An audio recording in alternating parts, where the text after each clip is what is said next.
The silence in our house had become a living entity, a third presence that lingered in the corners, sat with us at the dinner table, and slept between us in bed. It wasn't the comfortable quiet of two people at ease with each other.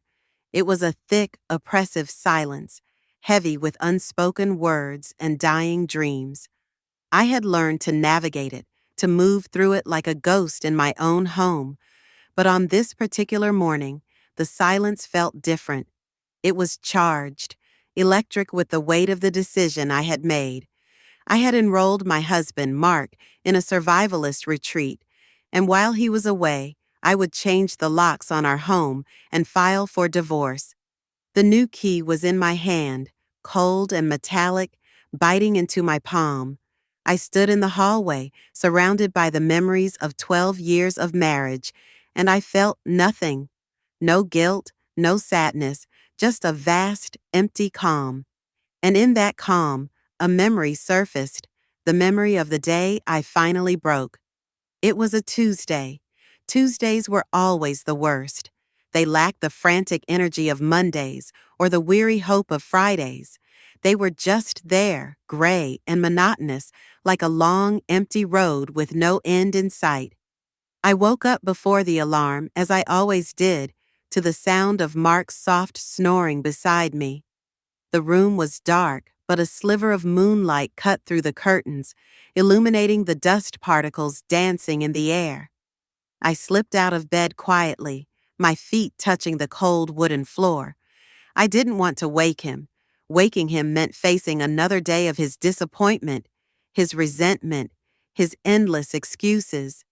In the bathroom, I looked at myself in the mirror. The woman staring back at me was a stranger, pale, with dark circles under her eyes and lines of stress around her mouth. I was 35, but I felt ancient. I splashed cold water on my face, trying to wash away the fatigue, but it was etched into my skin. I dressed mechanically, a navy blue pantsuit, a white blouse, low heels, armor for the day ahead. Downstairs, the house was still and silent. I made coffee, the rich aroma filling the kitchen, and prepared breakfast. Toast for me, cereal for Mark. I set his bowl on the table, along with a spoon and a napkin, a ritual I had performed countless times. When I heard his footsteps on the stairs, I braced myself. He entered the kitchen, his bathrobe hanging open, his hair a mess. "Morning," he mumbled, not looking at me. "Good morning," I replied, my voice too bright, too cheerful. "Coffee's ready." He grunted in response and poured himself a cup. He took his cereal and moved to the living room, where the television was already on. I followed him, sipping my coffee. The living room was tidy, but it felt sterile, like a hotel room. The photographs on the mantelpiece, our wedding day, a trip to Paris, a picnic in the park, seemed like artifacts from another life. We were smiling in those pictures, our eyes bright with hope. Now, those smiles felt like lies. "I'm leaving," I said, my voice carefully neutral. "I'll be late again tonight. The Henderson account is a disaster, and I have to stay to fix it." He didn't look away from the screen. Some financial guru was yelling about investing in gold, and Mark was engrossed. "Uh-huh," he said. "The plumber is coming at 2 for the leak in the guest bathroom." "You'll be here to let him in?" I asked, though I already knew the answer. He sighed as if I had asked him to run a marathon. "Yes, Sarah. I'll be here. It's not like I have a busy social calendar." The sarcasm was a dull blade, worn from overuse. I picked up his empty coffee mug from the previous night. The dregs were cold, with a slick, oily film on the surface. I carried it to the kitchen, the click of my heels on the hardwood floor a sharp contrast to the drone of the TV. In the kitchen, I rinsed the mug, the hot water scalding my hands. I looked out the window at the garden. The rain from the night before had left everything glistening and fresh. The roses I had planted years ago were in full bloom, their red petals vibrant against the green leaves. but I felt no connection to them. They were just another responsibility, another thing I had to maintain. I grabbed my laptop bag and purse and headed for the door. "Bye, Mark," I called out. "Bye," he said, without turning around. I stepped outside, the morning air cool on my skin. I took a deep breath, filling my lungs with the fresh, damp air. It was a temporary reprieve from the stifling atmosphere inside. I got into my car and started the engine. As I drove to work, my mind wandered to the past. When we first married, Mark was ambitious and driven. He had a good job in marketing, and we dreamed of building a life together, a house, children, adventures. We used to talk for hours, planning our future, laughing over silly things. He was my best friend, my partner, but after he was laid off 2 years ago, something in him shattered. He stopped looking for work, spending his days watching TV or browsing the internet for get-rich-quick schemes. I became the sole breadwinner, carrying the weight of our finances, our home, our future. The man I loved had become a ghost, and I was left to haunt our empty life. At work, I was a senior account manager, a position I had worked hard to achieve. But the stress was relentless. I spent the day in back-to-back meetings, dealing with demanding clients and putting out fires. My phone buzzed constantly with emails and messages. Around noon, I took a break and checked our joint account online. My heart sank when I saw the balance. It was overdrawn. Again. My stomach clenched with a familiar dread. I knew it was Mark's doing. Another subscription or online purchase he hadn't told me about. I called him, my fingers trembling. "Mark, the joint account is negative. What happened?" "It's just that auto payment for my gaming subscription," he said, his voice casual, as if it were no big deal. "You need to leave a buffer in there, Sarah. Manage the money better." "A buffer?" I repeated, my voice rising. "Mark, my salary is the only thing keeping us afloat. You can't keep spending like this. You need to get a job, any job. We're behind on bills, and the mortgage is due tomorrow." "Don't start your nagging," he snapped. "I'm working on something big. This crypto thing could pay off. Just give me time." "Time? We don't have time. I can't do this alone anymore," I said, but he had already hung up. I sat at my desk, feeling tears prick my eyes. I took a deep breath and forced them back. I couldn't break down at work. I had to be strong to keep going. But inside, I was crumbling. That evening, I drove home later than usual. The traffic was heavy, and the rain started again, adding to the gloom. The windshield wipers swiped back and forth, a monotonous rhythm that matched the beat of my heart. When I got home, Mark was on the couch watching a movie. The house was a mess. Dirty dishes on the coffee table, clothes strewn on the floor, an empty pizza box on the chair. I didn't say anything. I just started cleaning, my movements robotic. I picked up the dishes, wiped the tables, folded the clothes. Mark didn't offer to help. He didn't even look at me. He was lost in his movie, his face illuminated by the blue light of the screen. After I finished cleaning, I cooked dinner, pasta with jarred sauce, a quick and easy meal. We ate in silence, the only sound the clinking of forks against plates. I tried to make conversation, to ask about his day, but his responses were monosyllabic. "Fine." "Nothing." "Okay." I gave up and retreated into my own thoughts. I thought about our life, how it had become a parody of itself. I remembered when we used to cook together, trying new recipes, laughing when things went wrong. Now everything felt like a chore. After dinner, Mark went back to the couch, and I went to our bedroom.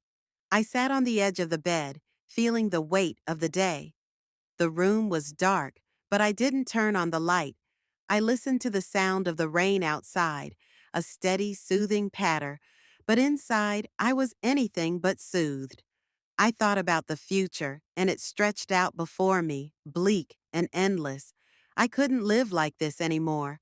I couldn't carry the burden alone. That night, I couldn't sleep. I lay beside Mark, listening to his breathing, and I knew something had to change. The next morning, after he left for his research at the library, which I knew was just him using the free Wi Fi, I sat at my computer and searched for men's wellness retreat. I found Spartan Awakening, and as I read about it, a plan began to form. It was drastic, cruel even, but I felt I had no choice. The website promised transformative hardship and forging a new man through nature's crucible. The testimonials talked about breaking down to break through. It was clearly a boot camp, disguised as self-improvement, and it was perfect. I registered him, using our savings to pay the fee. When the confirmation email came, I felt a mix of fear and relief. I was about to betray my husband, but I was also saving myself. The day he left for the retreat, he was excited. "This will be good for me, Sarah." "A reset," he said, kissing me goodbye. I forced a smile. "Have a good time," I said, my heart pounding. As soon as he was gone, I called a locksmith. While he was changing the locks, I started packing Mark's things. I knew he wouldn't be coming back to this house. I had already contacted a lawyer and started the divorce proceedings. Now, standing in the hallway with the new key, I felt a sense of peace. It was over. I was free. The silence in the house was no longer oppressive. It was just silence. And for the first time in years, it felt like mine. The new key felt like a secret against my skin, tucked into the inner pocket of my purse. For 3 days, I carried it with me everywhere, my fingers brushing against its cold metal whenever I reached for my wallet or my phone. It was a constant physical reminder of the line I was about to cross, a line that, once crossed, would leave no room for turning back. Mark, of course, noticed nothing. The silence between us had become so profound that the clanging of my own guilt sounded only in my head. He was in an unusually good mood. The brochure for Spartan Awakening had arrived, and he'd been poring over it with the kind of focused intensity he usually reserved for video game walkthroughs. The brochure was a masterpiece of deception. It showed men laughing around campfires, their faces smudged with dirt, but their eyes shining with camaraderie. It talked about reconnecting with your primal self and shedding the burdens of modern life. It conveniently omitted the 4 a.m. wake-up calls, the grueling obstacle courses, and the drill instructors who would, according to my extensive online research, break him down to his very components. "Look at this, Sarah," he said, holding up the glossy pamphlet. "They have wilderness survival training. I could finally learn how to build a proper shelter." I forced a smile, my stomach churning. "That sounds practical." Practical? It sounds amazing. A total reset. No phones, no bills, no pressure, just nature and self-discovery. He was practically glowing, a child excited for summer camp. The irony was so thick I could taste it, metallic and bitter on my tongue. He was running towards the very thing designed to crush him, and I was the one who had pointed him in its direction. He called it a reset. I called it a reckoning. He saw it as an escape from pressure. I saw it as an introduction to the kind of pressure he'd been avoiding for years. Every smile he gave me over that brochure felt like a paper cut, small but stinging. I was the architect of his delusion, and the weight of that knowledge was a stone in my gut. The days leading up to his departure were a study in surreal normalcy. I did the laundry, including the new hiking clothes he'd bought online, using the credit card I was still paying off. I helped him pack, folding the thick flannel shirts and sturdy pants, my hands moving mechanically. Each item I placed in the duffel bag felt like a betrayal, a tiny stitch in the shroud I was weaving around our marriage. "Don't forget your toothbrush," I said, my voice sounding distant to my own ears. "Got it," he said, snapping a picture of his packed bag with his phone. For the before shot, wait until you see the after. The after. I thought about the after constantly. I had a folder on my laptop labeled After. It contained scanned copies of our mortgage documents, our bank statements, and the first draft of the divorce petition my lawyer had emailed me. My after looked nothing like his. His after was a triumphant return, a new man. My after was a quiet apartment, a single set of dishes in the sink, and a silence I owned. The night before he left, we ordered takeout. He was too excited to eat, talking a mile a minute about what he expected from the retreat. I bet the food will be all organic, you know? Probably caught and cooked by us. Real farm-to-table stuff. I pictured the reality: bland oatmeal, cold rations, and maybe a single piece of grilled fish if he was lucky. I'm sure it will be an experience, I said, pushing my food around the container. He reached across the table and put his hand over mine. His skin was warm, familiar, a jolt of something, memory perhaps, or just pure undiluted fear shot through me. Thanks for this, Sarah, for supporting me. I know I haven't been easy to live with lately. This is going to change everything, you'll see. His eyes were sincere. He believed it. He believed in the fantasy I had sold him. In that moment, he wasn't the lazy, entitled man who had drained me dry. He was the man I'd fallen in love with, full of hope and promise. My resolve wavered. The stone in my gut turned to ice. What was I doing? This was monstrous. That single touch, that moment of genuine connection, almost undid me. The part of me that was still his wife screamed in protest. This was Mark, my Mark, the man who used to bring me coffee in bed, who cried at sad movies, who held my hand through a panic attack I had before a big presentation. But then I looked down at our joined hands. His were soft, uncalloused. Mine had a fresh paper cut from the office and a tiny burn from the oven. The physical evidence of our divide was right there. His hope felt like one more thing I had to carry, one more responsibility. And I was so tired of carrying him. I gently pulled my hand away, pretending to need a drink of water. You should get some sleep, I said, my back to him. You have an early start. The morning of his departure was bright and clear, the sky a cruel, cheerful blue. He bounded down the stairs, his duffel bag slung over his shoulder, looking more alive than I had seen him in years. I drove him to the designated pickup point, a dusty parking lot on the outskirts of town. A large windowless van was already there, its engine idling. A man with a shaved head and a tight-fitting t-shirt that showed off his bulging arms stood beside it, holding a clipboard. He didn't smile. "Mark Evans?" the man barked, his voice like gravel. "That's me," Mark said, his voice bright with anticipation. "Get in. Stow your bag in the back. No phones, no electronics. Hand them over now." Mark fumbled for his phone, handing it over with a dramatic flourish. "See? Digital detox, here I come." The man took the phone without a word and dropped it into a metal lockbox. He then looked at me. "You his wife?" My throat went dry. "Yes." "He have any medical conditions we should know about?" "Allergies? Heart problems?" "Heart problems." The question was almost funny. I was about to give him one. I shook my head. "No. He's perfectly healthy." It was the truth. His body was healthy. It was his spirit that had atrophied. Mark gave me a quick, awkward hug. "Okay, well, see you in 3 weeks." "Goodbye, Mark," I said. The words felt final. I wondered if he could hear it. He climbed into the van. I saw him slide onto a hard bench seat inside before the man slammed the doors shut.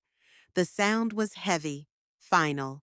The van pulled away, kicking up a cloud of dust. I stood there, watching it grow smaller and smaller until it disappeared around a bend in the road. The dust settled. The world was quiet, and I was alone. I got back into my car. The silence was different now. It was vast, but it was mine to fill. I didn't drive home immediately. I sat there for a long time, just breathing. There was no guilt now.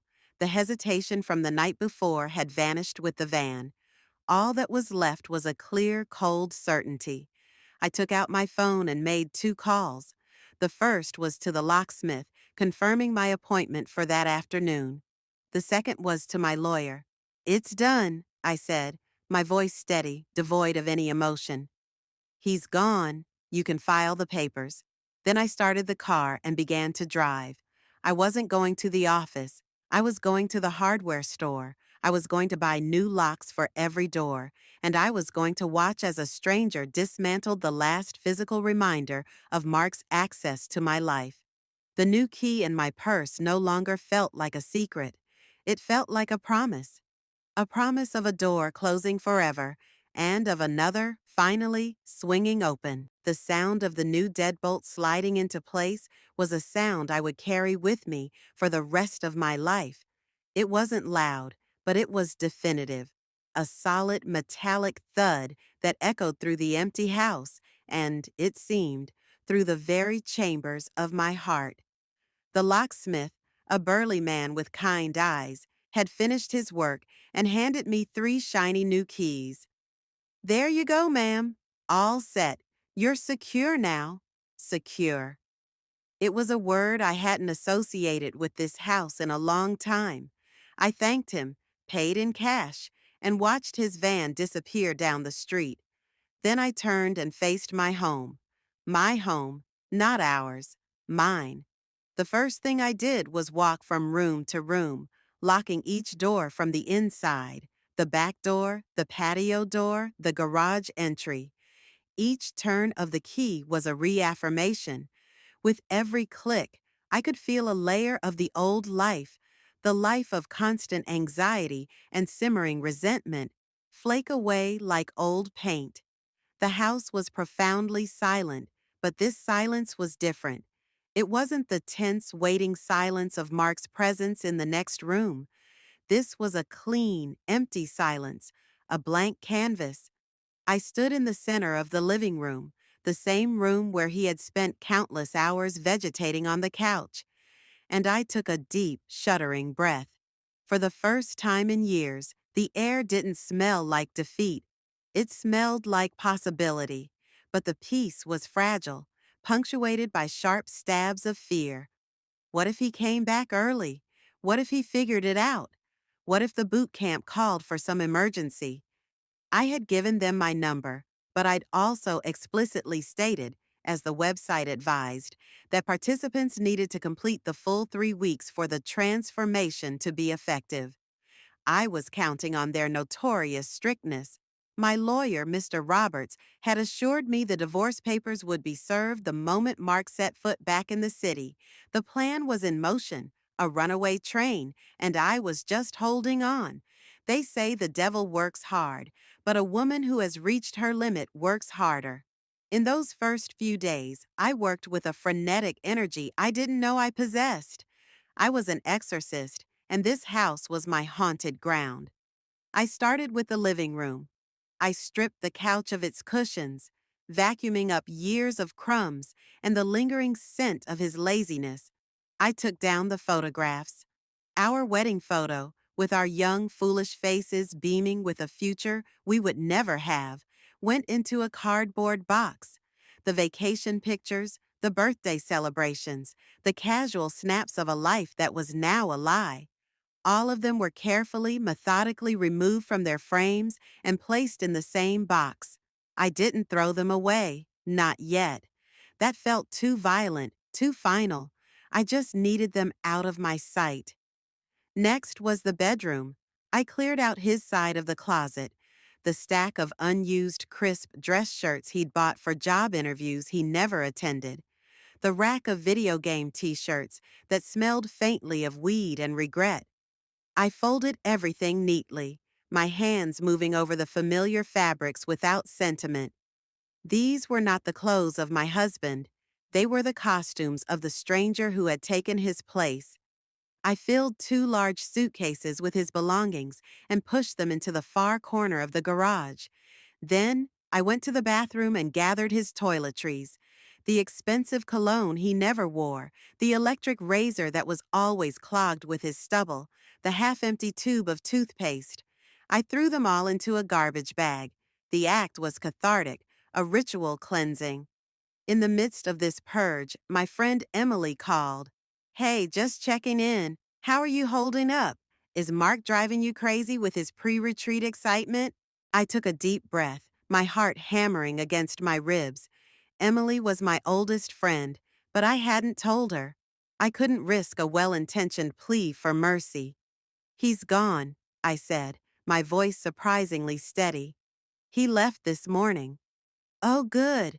3 weeks of peace for you. You deserve it, Sarah. God knows you've put up with enough."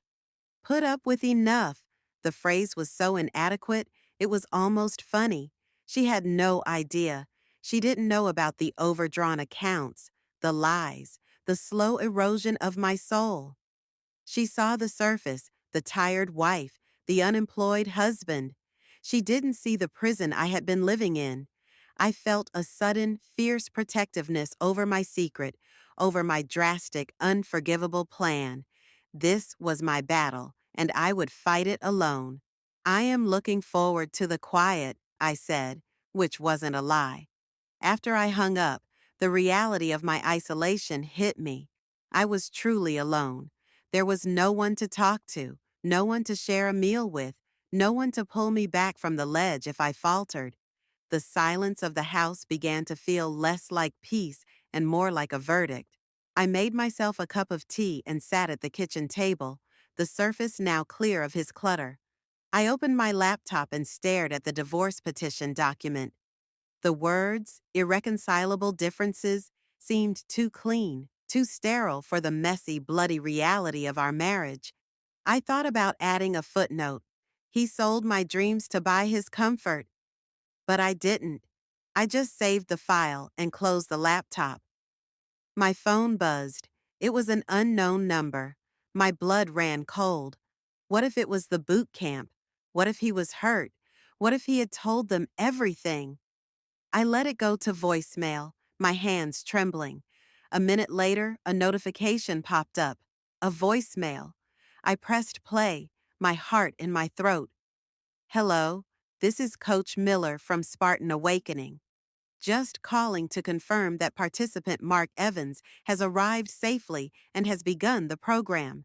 As per our policy, he will have no outside contact for the duration. We'll notify you immediately if there are any emergencies. Thank you."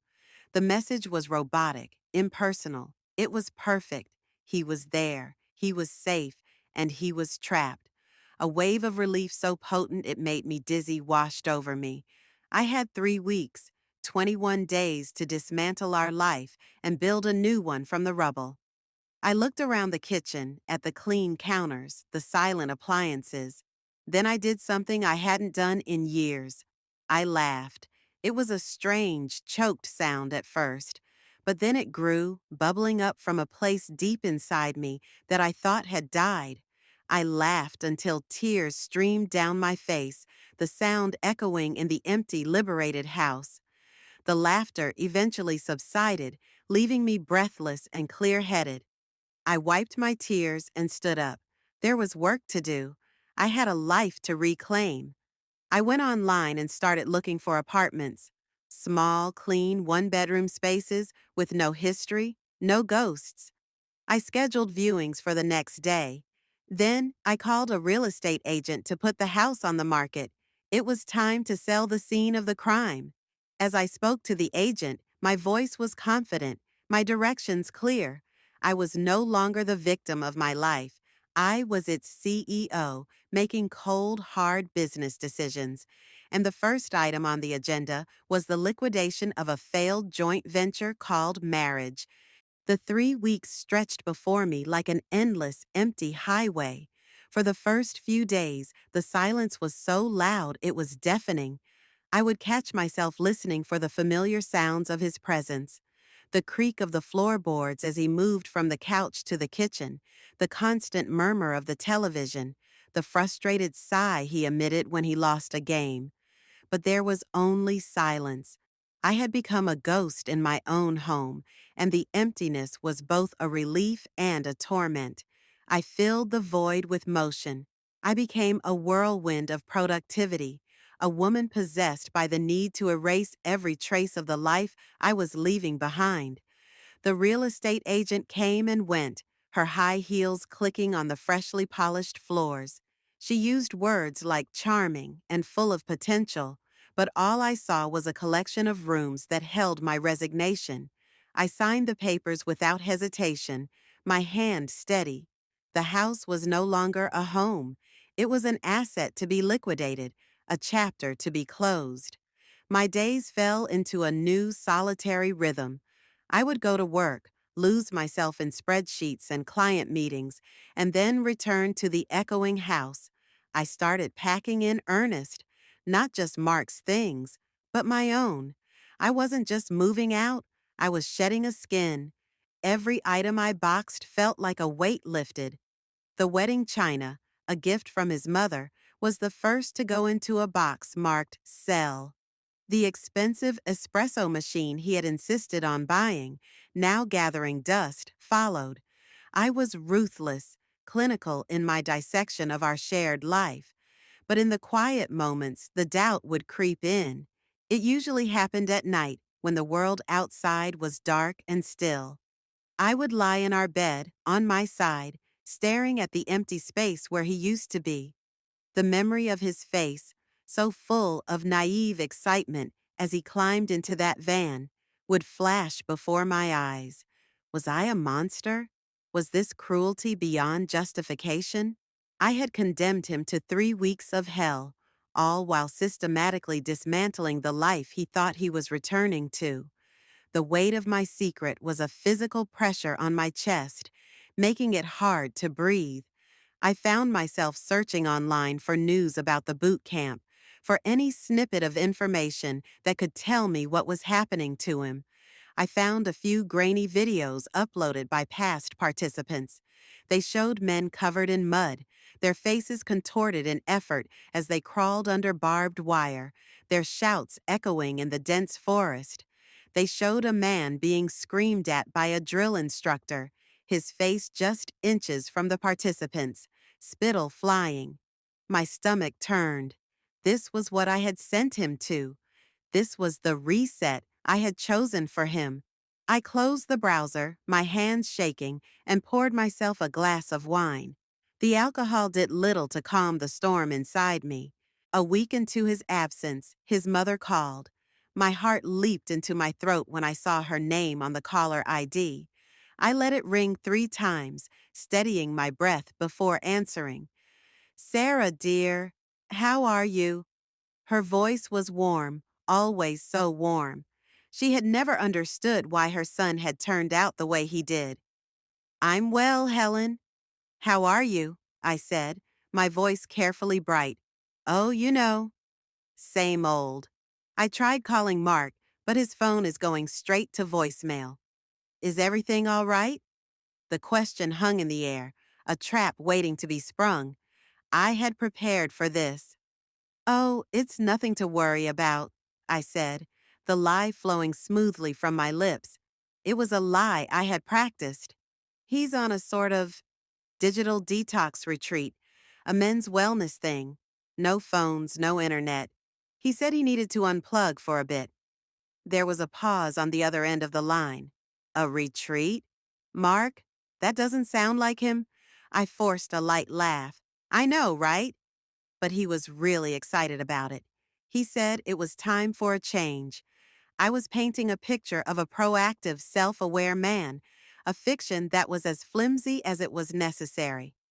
"Well, good for him," Helen said, though I could hear the skepticism in her voice. "Tell him to call his mother when he gets back." "I will," I promised, the words tasting like ash in my mouth. "I'll make sure he does."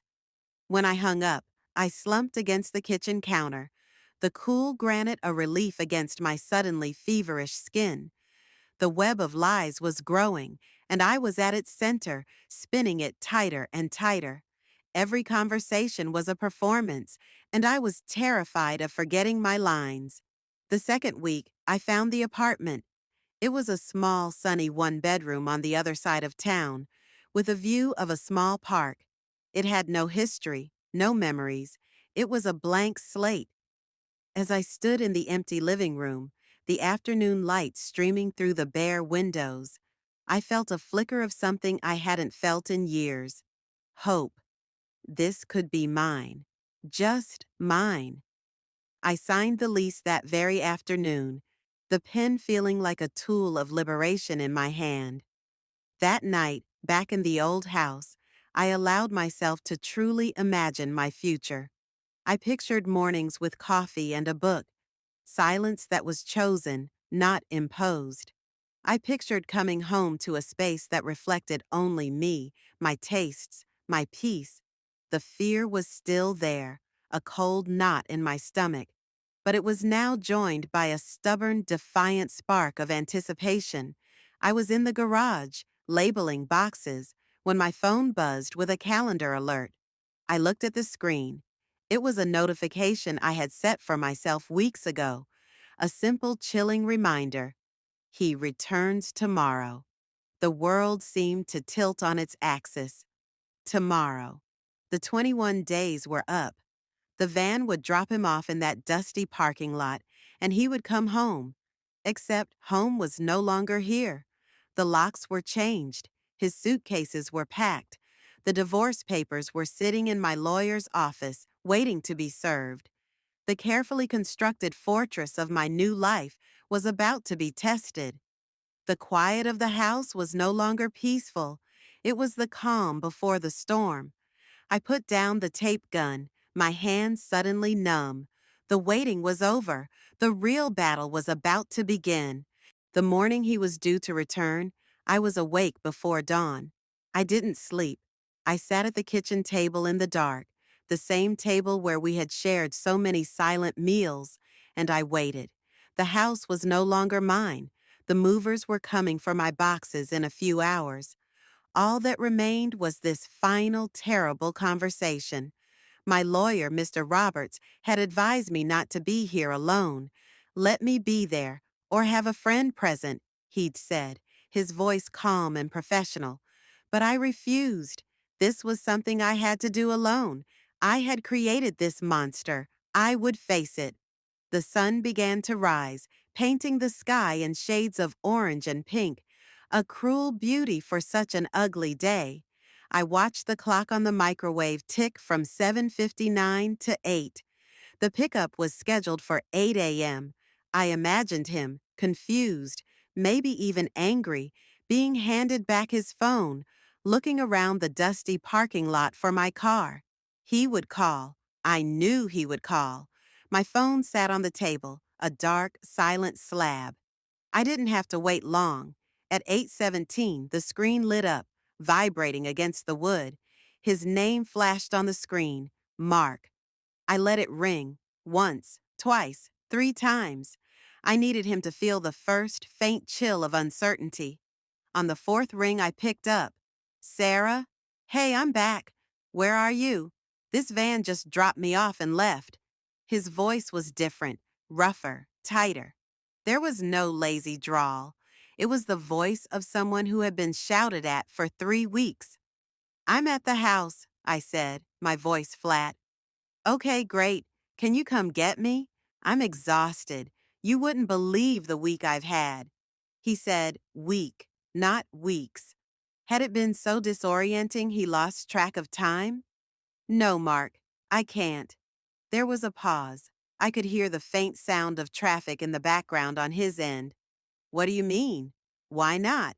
Is your car in the shop? Take a taxi, Mark. I'll pay for it when you get here. I hung up. My hand was trembling so badly, I almost dropped the phone. It rang again immediately. I ignored it, silencing the ringer. He was going to have to come here. He was going to have to see it for himself. The next hour was the longest of my life. I paced the empty living room, my heart a frantic drum against my ribs. Every sound from the street, a car door slamming, a dog barking, made me jump. I had positioned myself so I could see the driveway through the window. Finally, a yellow taxi pulled up. The door opened and he got out. He looked different. He had lost weight. His shoulders, usually slumped, were pulled back. But it wasn't the change I had secretly, perversely hoped for. He didn't look reborn. He looked raw, like a wound that had been scrubbed with sand.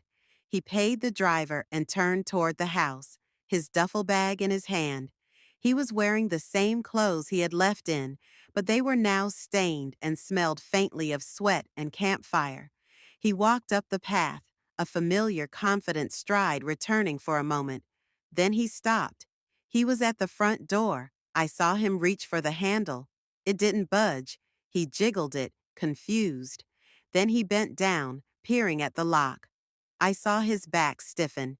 He straightened up, his head turning slowly as he took in the house, as if seeing it for the first time. The perfectly manicured lawn I had paid for, the fresh paint on the trim. The for sale sign was not up yet. The agent was coming later that afternoon. He fumbled in his pocket for his keys. He pulled out the ring, selected the old familiar key, and shoved it into the lock. It didn't fit. He tried again, forcing it.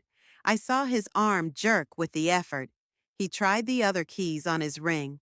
None of them worked. He stood there for a full minute, just staring at the door, his keys dangling from his hand. Then he turned and looked directly at the window where I was standing. He couldn't see me through the reflection, but he knew. He knew I was there. He walked to the window and knocked on the glass. Not a polite tap, but a hard, sharp rap with his knuckles. "Sarah, open the door. What the hell is going on? The key doesn't work." I didn't move. I just watched him, my breath fogging the glass slightly. "Sarah, I can see you. Open the damn door." His voice was rising, losing the rough discipline of the boot camp, slipping back into petulant anger. I walked to the front door and unlocked it. I didn't open it wide. I opened it just a crack, the new security chain snapping taut. I looked at him through the narrow gap. His face was a mask of confusion and dawning fury. He looked past me into the empty living room. "What is this?" he demanded, his voice a low growl. "Why is the house empty? Why doesn't my key work?" "It's not your house anymore, Mark," I said, my voice quiet but clear. "I changed the locks." You what?" He blinked as if the words were in a foreign language. "What are you talking about?" "Let me in." "No." The single syllable hung between us. His face changed. The confusion evaporated, replaced by a cold, hard understanding. "This was the plan, wasn't it?" he said, his voice dropping to a whisper. "The retreat. You knew. You knew what it was. I knew it was a place where you couldn't call me, where you couldn't come home. It gave me time." "Time for what?" he snarled, grabbing the edge of the door. His knuckles were white. "Time for this." I reached for the manila envelope that was leaning against the wall behind me. I slid it through the gap in the door. "You've been served." He looked down at the envelope in his hands as if it were a snake. He tore it open, his movements frantic. He pulled out the papers, his eyes scanning the top page. I saw the blood drain from his face. "Petition for dissolution of marriage," he read aloud, his voice cracking. He looked up at me, his eyes wide with a pain so raw it almost broke my resolve. "You're divorcing me?" "Yes, Mark. Because of the retreat? Because I went away to better myself?" I actually laughed, a short, bitter sound. "No, Mark. Not because you went away, because of the 3 years you never showed up. The retreat was just the closing ceremony." I started to close the door. "Wait!" He shoved his foot in the gap, preventing me from shutting it. "You can't do this. This is my home. You can't just lock me out of my own life. It hasn't been your life for a long time, I said, my voice trembling now with the effort of holding my composure. You were just a tenant who stopped paying rent. Emotionally, financially, the eviction notice is in your hand. I pushed the door hard against his foot. Now, please remove your foot, or I will call the police. He stared at me, truly seeing me for the first time in years. He saw the woman I had become without him, hard, resolute, and utterly finished. The fight seemed to drain out of him. He slowly pulled his foot back. I closed the door. The click of the lock was softer this time, but it was the loudest sound I had ever heard. I leaned my forehead against the cool wood, listening. I heard a strangled, guttural sound, a sob of pure rage and despair. Then I heard his footsteps, heavy and slow, walking away from the house, from me, from the life he had taken for granted. I didn't move until I heard the taxi door slam and the car pull away. Then, and only then, did I allow myself to slide down to the floor and finally cry. The tears didn't last long. They were the final necessary release of the woman I had been, the one who cared, the one who hoped, the one who broke. As I sat on the cold floor of the empty house, the sobs subsiding into shaky breaths, a strange clarity washed over me. It was done. The worst was over. I had looked him in the eye, and I had not flinched. I had held my ground. The trembling in my hands slowly stilled. I wiped my face with the back of my hand, took a deep breath, and stood up. My legs felt weak, but my resolve felt like steel. There was no time to fall apart. The movers would be here in less than an hour. When the doorbell rang, I was ready. The team of 2 men loaded my life, the carefully curated boxes containing only my possessions, my books, my clothes, the few pieces of furniture I wanted to keep, into their truck with practiced efficiency. I directed them with a calm I didn't know I possessed. That box is fragile. This one goes to the new apartment. The sound of their work, the thuds and scrapes, filled the house, erasing the ghost of Mark's final furious presence. As the last box was carried out, I did one final walkthrough. The rooms echoed, bare and impersonal. The marks on the carpet where our furniture had been were the only scars left. It was no longer our home. It was just a house, waiting for new people to fill it with their own dreams and disappointments. I locked the door for the last time and dropped the keys into the real estate agent's waiting lockbox. I didn't look back as I drove away. I drove straight to my new apartment, the small, sunny one-bedroom that represented my future. The movers were already unloading when I arrived. I supervised, placing each box in the room I had designated, a sense of purpose guiding my every move. When they left, I was alone again, but this silence was different. This silence was mine. It was not an absence, it was a presence, the presence of my own company. The first thing I did was open the box labeled Kitchen Essentials. I took out my favorite kettle, the one he always said was too big, and filled it with water. I took out a single mug, the one with a small chip on the handle that I loved. I made tea and stood at the window, looking out at the park. The sun was high in the sky now. Children were playing on the swings. Life was going on. My life was going on. My phone buzzed incessantly. It was Mark, call after call, each one going to voicemail. Then the texts started. They were a chaotic jumble of emotions, a rapid cycling through the stages of grief that mirrored my own.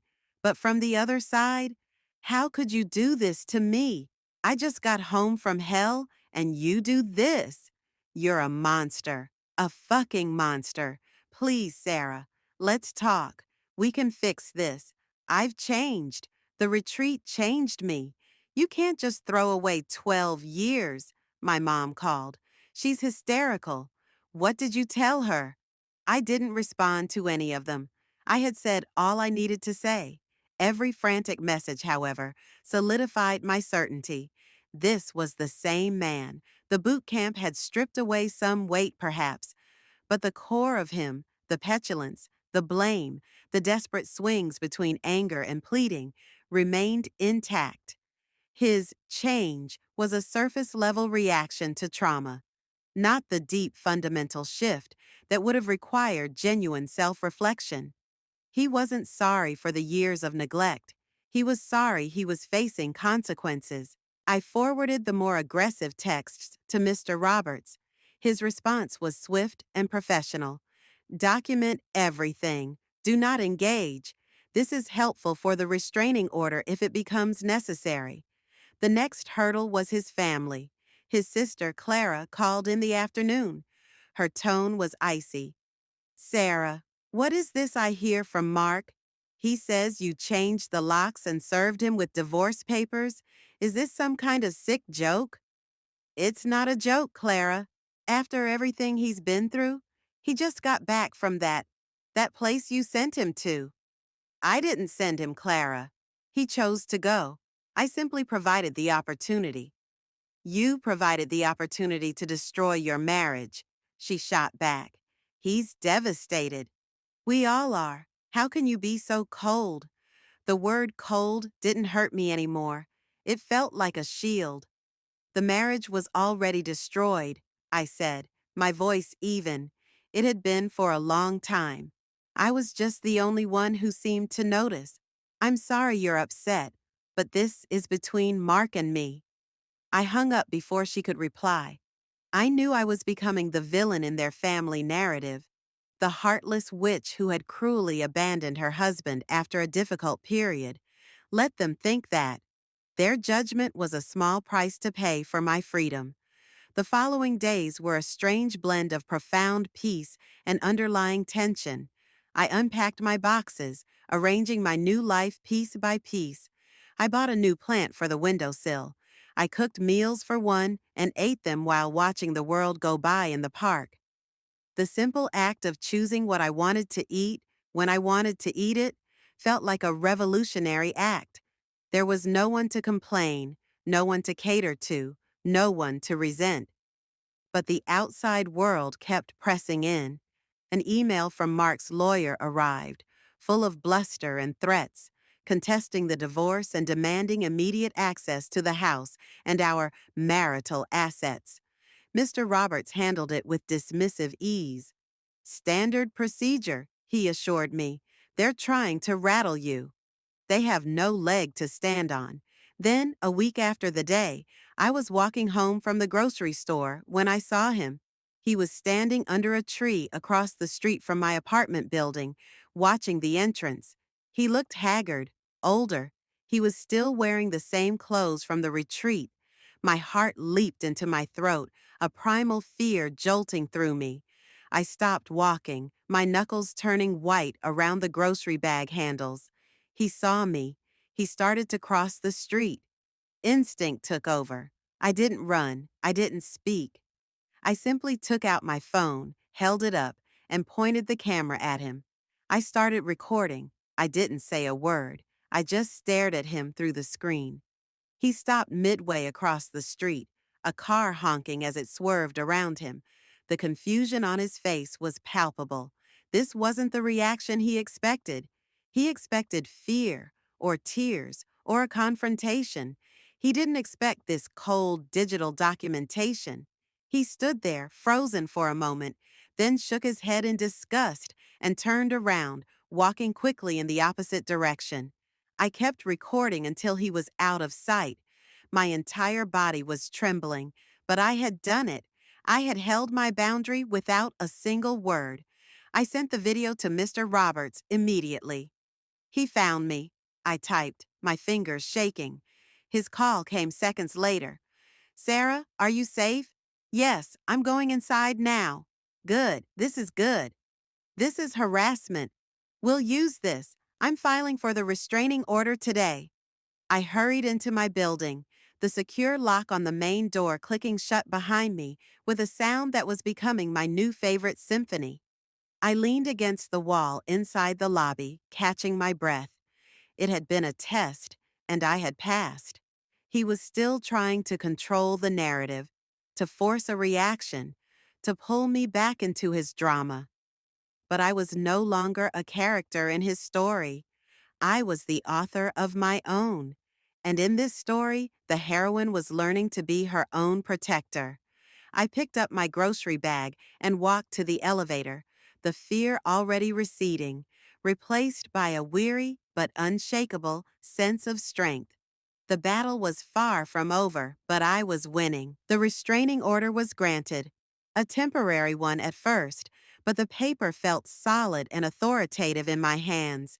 It was a legal wall, a boundary drawn in ink and sanctioned by the state, something far more formidable than the new lock on my apartment door. A copy was served to him by a county sheriff. I wasn't there to see his face, but I could imagine it. The disbelief, the fury, the final crushing understanding that I was not just leaving him, I was building a fortress to keep him out. The texts and calls stopped after that. The silence from his end was more unnerving than the barrage of messages had been. It was the silence of a storm gathering, and I waited, my nerves stretched taut, for the other shoe to drop. It dropped in the form of a formal letter from his lawyer, a response to our divorce petition. It was full of venom and vitriol. It accused me of entrapment, of cruel and unusual psychological manipulation. It claimed I had willfully and maliciously subjected him to a dangerous environment under false pretenses, and then exploited his absence to loot the marital estate. He was fighting the divorce, contesting everything, the division of assets, the sale of the house, even my request to resume my maiden name. He wanted alimony. The audacity of it took my breath away. The man who hadn't earned $1 in 2 years was asking me, the one who had paid every bill, for ongoing financial support. Mr. Roberts was unimpressed. "It's a theatrical response, Sarah," he said, his voice calm as he reviewed the document over the phone. "They're trying to paint you as the villain to gain leverage. The judge will see through it. His lack of employment, the financial records, the testimony from your bank manager about the overdrafts. It all works in our favor. He's posturing." But the posturing had a price. The legal fees were mounting, a constant drain on the savings I was hoping would fund my fresh start. Every dollar spent on lawyers was a dollar I couldn't use for therapy, for a vacation, for simply breathing. The stress was a physical weight, a constant knot between my shoulder blades. I stopped sleeping through the night. I would jolt awake at 3 a.m., my mind racing, playing out worst-case scenarios in the courtroom. What if the judge believed him? What if I was ordered to pay him? The injustice of that possibility was a poison. I threw myself into work with a ferocity that scared my colleagues. I became the first one in the office and the last to leave. I volunteered for every difficult project, every demanding client. The controlled, predictable world of numbers and spreadsheets was my sanctuary. There, problems had solutions. There, emotions were irrelevant. My boss, a perceptive woman named Brenda, called me into her office one afternoon. "Sarah, your work has been exceptional lately, but are you okay? You look tired." The simple kindness in her voice almost undid me. I wanted to tell her everything, to spill the whole sordid story about the boot camp and the changed locks and the legal battle. But I just forced a smile. "Just going through a rough patch personally. I'm fine. I prefer to keep busy." She nodded, her eyes full of unspoken understanding. "Okay, but my door is always open if you need to talk. And remember, we have a great employee assistance program that offers counseling." Counseling. The word lingered in my mind. I had always thought of therapy as something for other people, for those who couldn't handle their own problems. But sitting in my silent apartment that evening, surrounded by legal documents, I had to admit I wasn't handling it. I was white knuckling my way through each day, a pressure cooker waiting to explode. I found the number for the EAP and made an appointment. It felt like a surrender, but also like the first truly proactive step I had taken for my own mental health in a decade. The first session was awkward. I sat in a comfortable beige colored room and talked to a gentle voiced woman named Dr. Evans. I started with the easy stuff, the workload, the stress. But then it all came tumbling out. The years of loneliness, the financial anxiety, the crushing weight of being the only adult in the relationship, and finally, the retreat, the lie, the locks, the look on his face at the door. I expected judgment. I expected her to tell me I was cruel. Instead, she listened, her head tilted, and then she asked a simple question. Sarah, what other options did you feel you had left? The question stunned me. I had never framed it that way. I had only ever seen my actions through the lens of their morality. I had been the villain in my own story for so long. I sat there, silent, tears streaming down my face as I truly considered it. The talks had failed. The ultimatums had failed. Leaving him without a plan would have meant leaving him the house, the debts, everything. The retreat? It had been a nuclear option, but in my mind, it had been the only option left that guaranteed my escape. It didn't feel like a choice, I whispered, the admission feeling like a confession. It felt like a survival instinct. Dr. Evans nodded. Often, when we are backed into a corner, our behavior doesn't reflect our values. It reflects our desperation. The question now isn't whether what you did was right or wrong. The question is, how do you want to move forward? How do you want to rebuild a life where you never feel that cornered again? That session didn't solve my problems. The legal battle still loomed. The fear was still there, but it planted a seed of self-compassion. Maybe I wasn't a monster. Maybe I was just a woman who had run out of road and had to build a new one, no matter how destructively.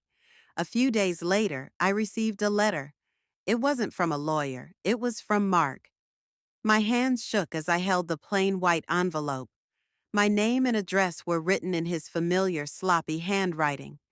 For a long time, I just stared at it, afraid to open it. Was it more anger, more pleas, a final devastating threat? I finally tore it open. The letter was short, written on a single sheet of notebook paper. Sarah, I'm not supposed to be contacting you. My lawyer would kill me. But I need to say this. The boot camp was hell. But it wasn't the physical stuff that was the worst part. It was the silence at night, lying there in the dark, with no phone, no TV, no distractions. For the first time in years, I had to be alone with my own thoughts. And I didn't like the person I found. I've been blaming you for everything. For the retreat, for the divorce, for my life. But in that silence, I started to remember things. I remembered you asking me to help with the dishes. I remembered you crying when the bank called. I remembered the look in your eyes the last time you asked me if I loved you. I couldn't answer you then. I'm not writing this to get you back. I know it's too late for that. I think I knew it was too late when I got in that van. I just wanted to say, I'm sorry. For all of it. I was a terrible partner. I was lazy and selfish, and I took you for granted until there was nothing left to take. I'm dropping the contest. I'll sign whatever papers your lawyer sends. You don't owe me anything. I hope you can be happy. Mark. I read the letter 3 times. Then I folded it carefully and put it back in the envelope. I felt nothing. No overwhelming relief, no vindication, no desire to call him. The apology had come too late. It was an epitaph for a marriage that had already been buried. It didn't change the past, and it didn't alter my future. But it did one thing. It loosened the knot of anger and fear I had been carrying in my chest, just a little. It allowed me to take a full, deep breath for the first time in weeks. The war wasn't over, but the most brutal battle had finally come to an end. I placed the letter in the bottom of a drawer, a relic from a closed chapter, and went to make a cup of tea. The future was still uncertain, but for the first time, it felt truly mine to shape. The first spring in my new life arrived with a softness I hadn't noticed in years. The trees in the park across from my apartment budded a tender green, and the air lost its winter bite, carrying instead the scent of damp earth and renewal. I found myself opening the windows more often, letting the fresh breeze sweep through the rooms, chasing out the last of the stale air from my old life. The contentment I had started to feel hardened into a durable, steady peace. The world outside was waking up, and so was I. My new role at work was challenging in the best possible way.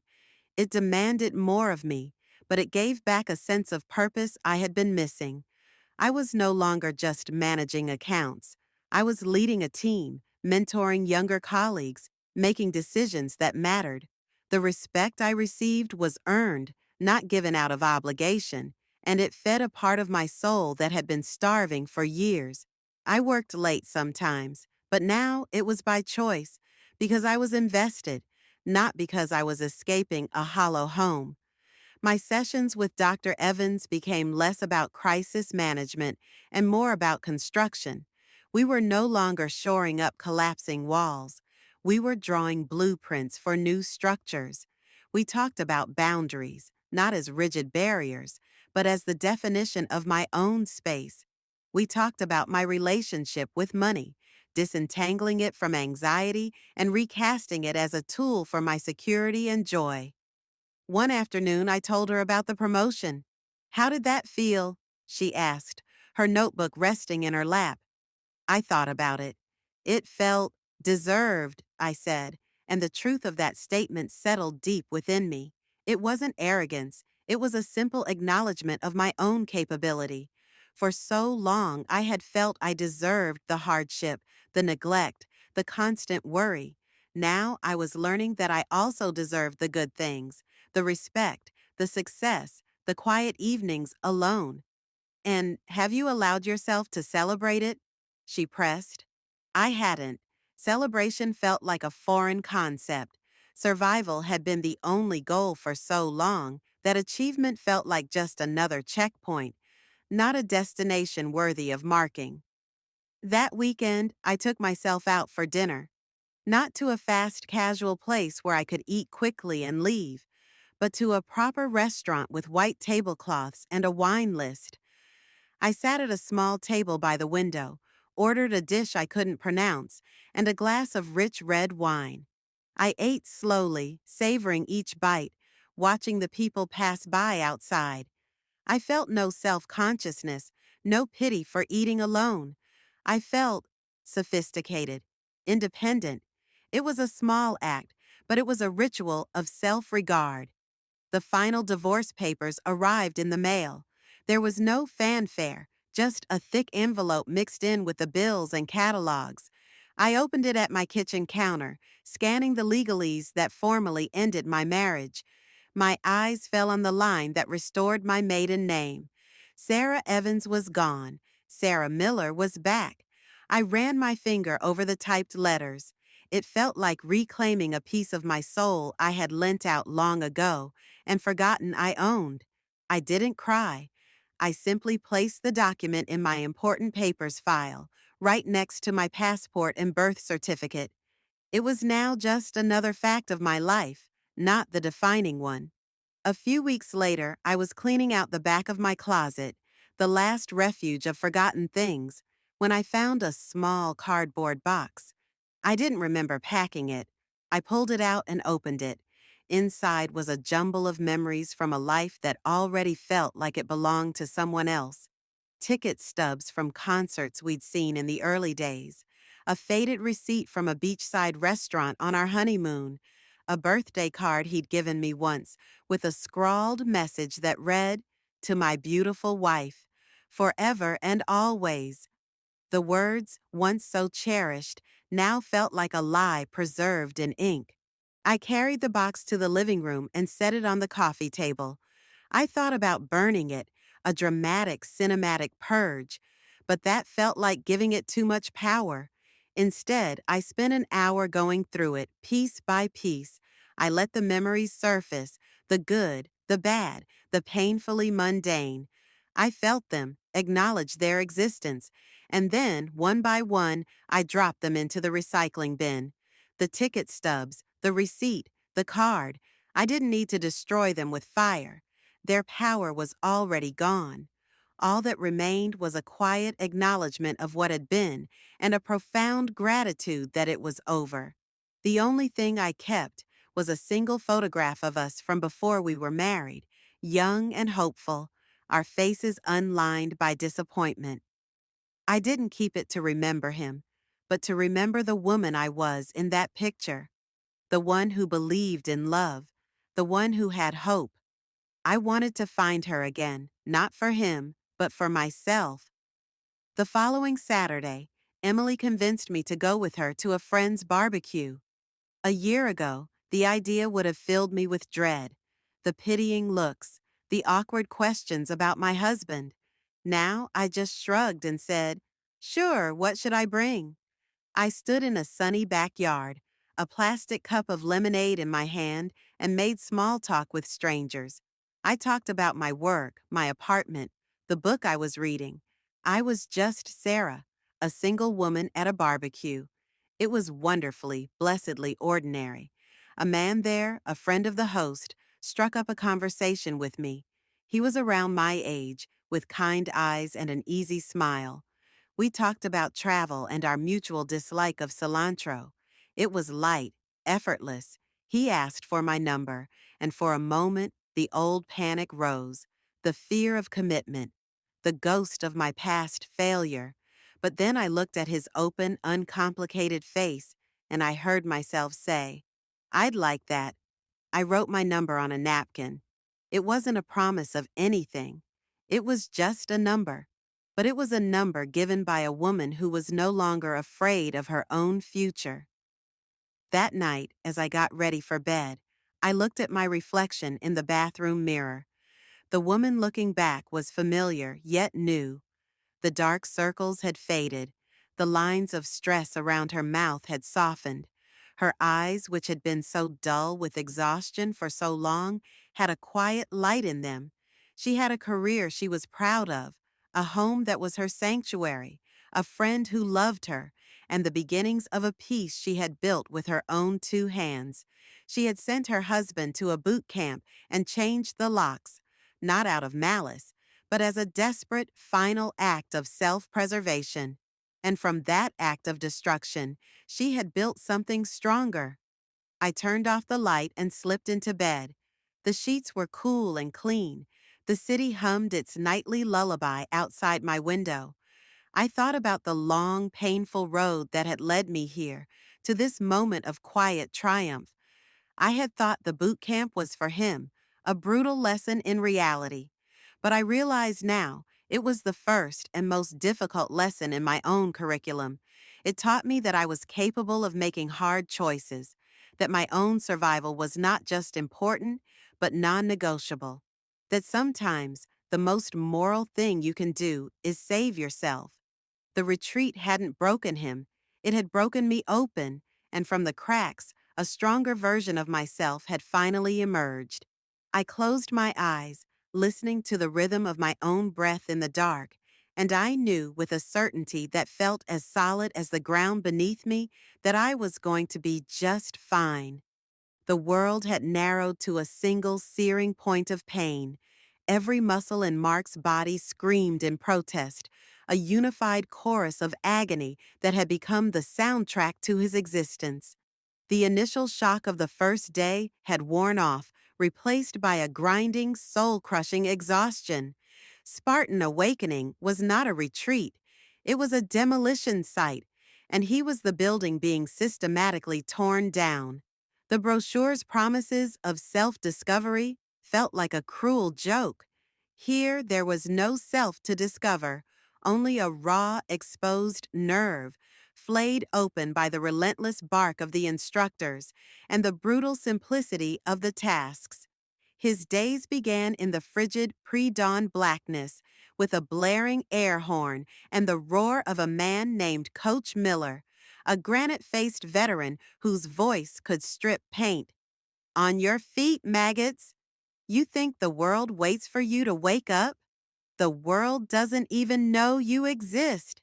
They would run and run through muddy trails, up steep, rocky inclines, their breaths pluming in the cold air. Mark, whose only running had been to the fridge during commercial breaks, felt like his lungs were being shredded. He would vomit sometimes, doubling over on the trail, only to be screamed back into motion. The food was a bland utilitarian fuel: oatmeal, hardtack, a piece of gristly meat, eaten quickly in silence. There was no television, no phone, no internet. The constant numbing stream of entertainment that had insulated him from his own life was gone, and the silence it left behind was terrifying. In that silence, his own thoughts were deafening. Lying on his thin cot at night, his body aching in places he didn't know could ache, he had nothing to distract him from the memory of Sarah's face, not the angry, resolute face from the end, but the tired, hopeful one from the middle, asking him, for the 100th time, what his plans were. He had always deflected, changed the subject, made a joke. Now there was no escape from the question. While Mark was learning the physical cost of a single mile, I was learning the emotional value of a single quiet hour. My new life was taking shape not with dramatic gestures, but with small, deliberate choices. I signed up for a pottery class. It was something I had always wanted to do, but Mark had scoffed, calling it a hippy-dippy waste of money. My hands, so used to typing on a keyboard and scrubbing countertops, were clumsy with the clay. It was messy and frustrating, and I loved it. I loved the focus it required, the way it forced my mind away from the past and into the tactile reality of the present. I was creating something from formless earth, and the metaphor was not lost on me. One evening, I came home to find a single final box from the old house. It contained the last of my things the movers had missed. At the very bottom, wrapped in an old sweater, was a small framed picture of my mother. She had passed away 5 years ago, a strong, independent woman who had always worried about my marriage. "He doesn't see you, Beta," she had told me once, her voice gentle but firm. "He sees what you can do for him." I had defended him then, made excuses. Holding the picture now, I felt a pang of grief, not just for her, but for the daughter who hadn't listened. I placed the frame on my new bookshelf right in the center. It felt like a blessing. Back in the woods, Mark was hitting his wall. It was during an obstacle course, a nightmare of ropes, walls, and mud. He was at the top of a 15-foot cargo net, his arms trembling with fatigue, his feet slipping on the ropes. Below him, the mud pit yawned wide. He couldn't do it. His body was giving up. "I can't," he yelled, his voice a strangled sob. Coach Miller stood below, arms crossed. "Can't is a word that feeds on quitters. What's in your wallet, Evans? Is it can't?" Something inside Mark snapped. It wasn't anger at the coach. It was a white-hot rage at himself. The memory of Sarah's face, not just hopeful, but exhausted, flashed before his eyes. The memory of the overdraft alerts, the memory of her eating leftover pasta alone at the kitchen table while he watched TV. He saw, with horrifying clarity, the weak, pathetic man he had become. The man who hid from bills, from job applications, from difficult conversations. The man who had let his wife carry the entire weight of their world until her spine almost cracked. With a guttural roar that tore from a place deeper than his burning muscles, he pulled himself up and over the net, collapsing on the other side. He lay in the mud, gasping, not from the physical exertion, but from the emotional cataclysm. He had spent years building a fortress of excuses, and in that single moment, it had all collapsed. He wasn't a victim of a bad economy or a misunderstanding wife. He was a coward. That night, for the first time, he didn't just lie on his cot. He took out the small notebook they were given for reflections. His hand shook as he wrote. He didn't write about the obstacles or the drills. He wrote a letter to Sarah. It wasn't the one he would later send. This one was raw, full of self-loathing and broken sentences. I see it now. I see what I did. I was a parasite. I fed on you until you had nothing left to give. I am so sorry. I am so, so sorry. He didn't write it to send. He wrote it to finally speak the truth, even if only to himself. Meanwhile, I was on a date. The man from the barbecue, David, had taken me to a small, quiet Italian restaurant. The conversation was easy. He was a graphic designer, divorced, with a dry sense of humor that made me laugh. For a few hours, I didn't think about Mark or divorce or boot camps. I was just a woman having dinner with a nice man. When he walked me to my door, he didn't try to kiss me. He simply smiled and said, "I had a really nice time, Sarah. I'd like to see you again." "I'd like that too," I said, and I meant it. As I unlocked my door, I felt a faint echo of guilt. Was it too soon? Was I moving on too fast? But the feeling passed as quickly as it came. This wasn't about replacing Mark. This was about discovering what it was like to be with someone who asked questions and actually listened to the answers, who could pay for his own meal, who saw me as a person, not a resource. It was about adding a new gentle thread to the tapestry of my life, not about patching a hole. I didn't know that at that exact moment, hundreds of miles away, Mark was finally truly breaking. Not the angry performative breakdown of a man being denied something he wanted, but the quiet, devastating shattering of a man finally seeing himself clearly. We were both, in our own ways, in the dark. He was staring into the abyss of his own failures, while I was looking up at a sky full of new, distant, but brightly shining stars. The same night held us both, but we were living in different worlds. His was ending. Mine was just beginning. The first anniversary of my new life came and went without fanfare. I didn't mark the day I had changed the locks or the day the divorce was finalized. Those dates belonged to the old story, the one about loss and betrayal. Instead, I found myself celebrating smaller, quieter milestones. The day I successfully kept a succulent plant alive for 6 months. The day I navigated a difficult client meeting at work without feeling a knot in my stomach beforehand. The day I realized I had gone a full week without thinking about him at all. These were the victories that truly mattered, the building blocks of my new foundation. My life had settled into a rhythm that was entirely my own. Mornings were for quiet coffee by the window, watching the world in the park below come to life. Work was challenging but fulfilling, a space where my competence was recognized and rewarded.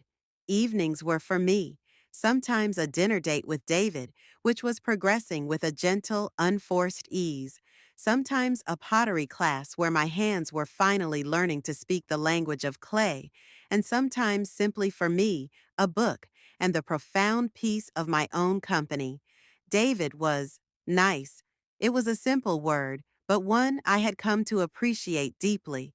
He was steady. He showed up when he said he would. He remembered things I told him. He had his own life, his own passions, and his own apartment, which he kept meticulously clean. There was no drama, no desperate neediness, no hidden reservoir of resentment. It was refreshing. It was normal. And for a long time, I worried that normal would feel boring after the roller coaster of my marriage.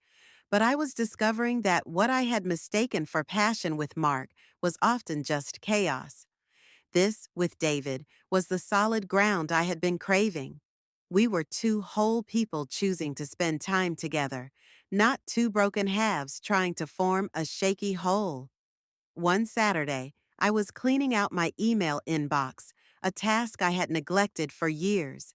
I was archiving old work emails, unsubscribing from newsletters, when I stumbled upon a folder I had forgotten. Spartan Awakening. Inside were the confirmation email, the payment receipt, and the PDF brochure. My finger hovered over the delete key. Getting rid of it felt like the final act of exorcism. But something stopped me. It wasn't guilt anymore. It was a strange, detached curiosity. I opened the brochure again. The smiling, muddy men, the promises of transformation. I thought about the raw, broken man who had stood on my doorstep and the quiet, resigned man I had seen in the courtroom. What had happened in between those 2 points, in the woods I had sent him to? I had built a life on my side of the wall I had erected.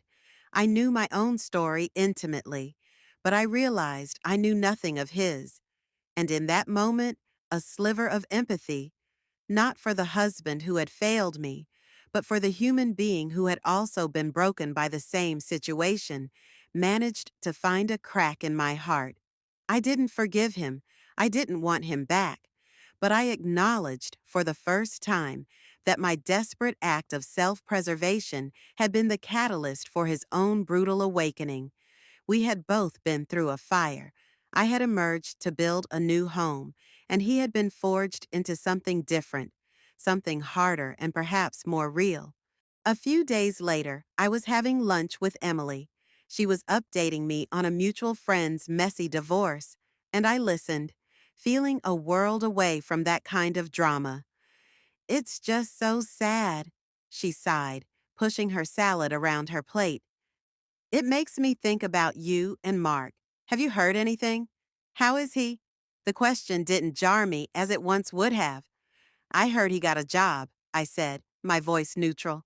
"A warehouse supervisor, I think." Emily's eyes widened. "Really? Mark? That's actually great."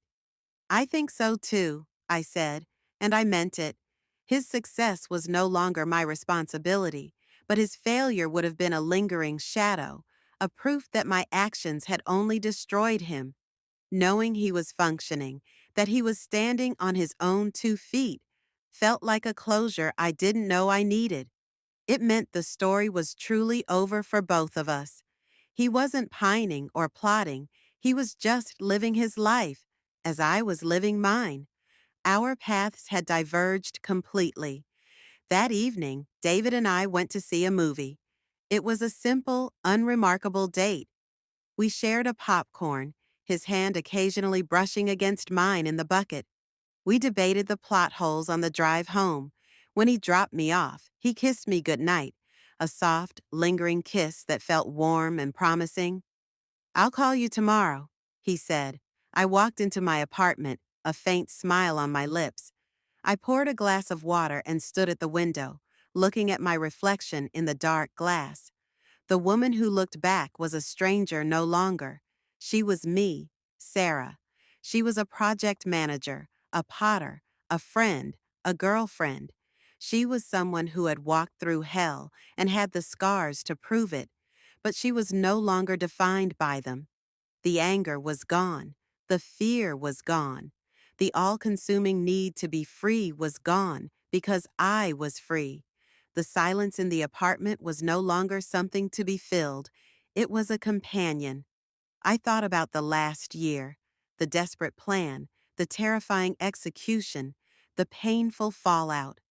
I had thought I was being strong when I enrolled him in that camp. I had thought I was being strong when I changed the locks, but I realized now that true strength wasn't in the nuclear option. True strength was in the quiet, daily choice to build a life you didn't need to escape from. It was in the ability to be alone without being lonely. It was in the capacity to open your heart again, carefully, after it had been shattered. The boot camp had been a weapon. I had used it to blow up my life because I didn't know how to fix it. I didn't regret it. It was the only tool I had left in the box. But I hoped, for my own sake, that I would never again be in a position where such a destructive tool was my only option. I had learned to use finer instruments now: communication, boundaries, self-respect. I had learned that the most powerful locks weren't the ones on the doors, but the ones you placed on your own spirit, deciding who deserved the key. I finished my water and placed the glass in the sink. My life was not a fairy tale. There was no sweeping romantic finale. There was just tomorrow, with its simple promise of work, and maybe a phone call from a nice man, and the quiet certainty that whatever came, I would be able to handle it. I had sent my husband to a boot camp to teach him a lesson about life. In the end, it was I who had learned the most valuable lesson: that I was, and always had been, enough. The first true test of my newfound peace came on a rainy Thursday afternoon. I was leaving work, umbrella in hand, when my phone vibrated with a call from an unknown number. Normally, I would let it go to voicemail, but some lingering thread of intuition, made me answer. "Sarah Miller?" a woman's voice asked, formal and polite. "Yes, speaking. This is Helen Evans, Mark's mother." The world seemed to slow down. The rain falling around me, the traffic sounds, everything faded into a dull hum. I hadn't spoken to Helen since before the divorce.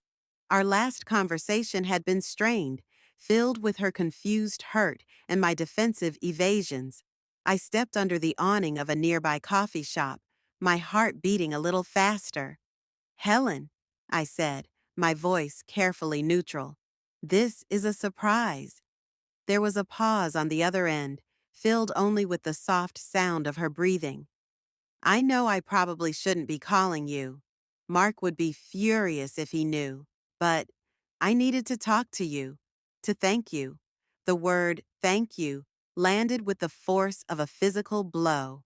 Of all the things I expected her to say, to accuse, to plead, to condemn, gratitude was not among them. "Thank me?" I repeated, the words feeling foreign on my tongue. "Yes," she said, her voice gaining a little strength. "I saw him last weekend. He came over for Sunday dinner. He brought a bottle of wine. He helped me clear the table after. He talked about his job, about maybe taking a course in logistics management. Sarah, he hasn't done any of those things in over a decade. He's present." I leaned against the cool glass of the coffee shop window, the moisture from my raincoat soaking into my sleeve. I didn't know what to say. "For years," Helen continued, her voice dropping to a confessional whisper, "I watched what was happening. I saw how he was, how he treated you. I made excuses for him. He was my son, but a mother knows. I knew I had raised a better man than that. I just didn't know how to reach him. What you did, it was brutal. I won't pretend it wasn't. When he told me, my heart broke for him. But it seems that heart needed breaking." I closed my eyes, the rain pattering a steady rhythm on the awning above me. I thought of the letter he had sent, the one I had stored away in a drawer. This was the living proof of its sincerity. He wasn't just performing change for a court, or for me. He was living it. "I didn't do it to help him, Helen," I said quietly, needing to be honest. "I did it to save myself." "I know," she replied, and there was no judgment in her tone. "But sometimes saving yourself is the only way to save someone else. You forced him to look in a mirror he'd been avoiding for years. For that, as his mother, I thank you. I have my son back, the son I thought I'd lost." We talked for a few more minutes, the conversation shifting to mundane things: her garden, the unrelenting rain. It was stilted but not unpleasant. When we hung up, I stood under the awning for a long time, watching the rain create ripples in the puddles on the pavement. The last thread of lingering guilt, the one that whispered "monster" in my quietest moments, finally snapped and blew away. His own mother, the person who loved him most in the world, had absolved me, not with forgiveness, but with understanding. That weekend, I had plans with David. We were going to a museum, followed by dinner. It was our most significant date yet, a whole day spent together. As I got ready, I felt a lightness I hadn't experienced in years. The conversation with Helen had been the final stone laid on the path away from my past. I was truly, completely free. The day with David was perfect. He was knowledgeable about the art, but not in a show-off way. He asked me what I thought about the pieces, genuinely listening to my interpretations. Over dinner, he told me a funny, self-deprecating story about a disastrous client meeting, and I laughed until my sides hurt. It was easy. It was joyful. As he walked me to my door that evening, the city lights glittering around us, he turned to me. "Sarah," he said, his voice serious but soft, "I know you've been through a lot, and I don't want to rush anything, but I need you to know that I'm falling in love with you." The words didn't send me into a panic. They didn't trigger a flood of painful memories. I looked at him, at his kind eyes and his open, honest face, and I felt my own heart answer. It wasn't a frantic, desperate love born from need. It was a calm, steady certainty. "I'm falling in love with you too, David," I said. He smiled, a slow, beautiful smile that reached his eyes. He leaned in and kissed me, and it felt like a beginning, not an ending. Later, as I lay in bed, the events of the past year replaying in my mind like scenes from a movie I'd both starred in and directed, I realized the profound truth of my journey.